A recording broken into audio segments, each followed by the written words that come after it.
tehdään ostosten esittely. Mä kävin tosiaan tänään Tokmannilla ja Normalissa. Aivan ihanat mestat. Perus meikin poisto liinoja. Näitä tarvii aina. Mä halusin kokeilla tätä.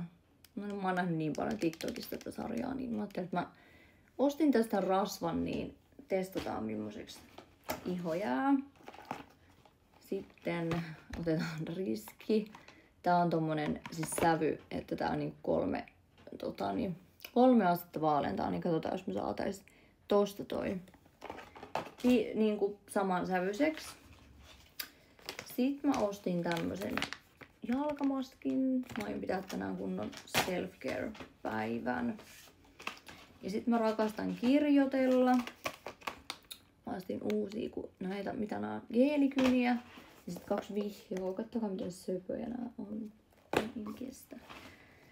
Siinä on. Niin, ja sit tuli vielä tää pieni, mä ostin tämmösen ihan, että jos ei halua arkikäytös käyttää noin vähän parempia hajuvesiä, niin.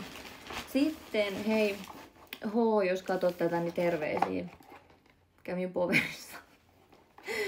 Kävin Poverissa. Tietäjät tietää, että tää Poveri on meidän inside-läppä, kun mä oikeesti käyn siellä ihan liian usein. Mä tosiaan unohdin mun suoristusraudan tonne matkoille, niin oli pakko käydä ostamassa uusi.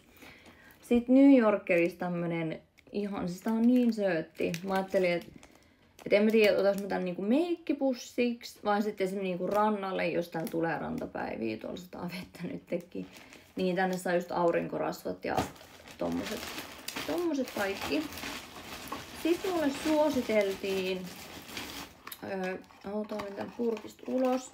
No tässä on purkki, on tuotteen kun se on. Eli siis tää on niinku kuoriva kasvuvesi. Mä en oo ikin kokeillut tämmösiä kuorivia kasvuvesiä, mutta tän pitäisi kirkastaa ihoa ja kaikkea tosi pessua. Niin. Ja tää ei ollut kallis, tää maksoi 10 kiksistä tää pieni koko. Sitten mä ostin Sittarin Outletista aivan ihanat pörrösukat. Kyllä mä käytän kesälläkin pörrösukkia, mulla on nytkin pörrösukat jalassa. Ja sitten oli myös Sittarissa oli tämmönen ihana meikkipoisto tai meikkipanta.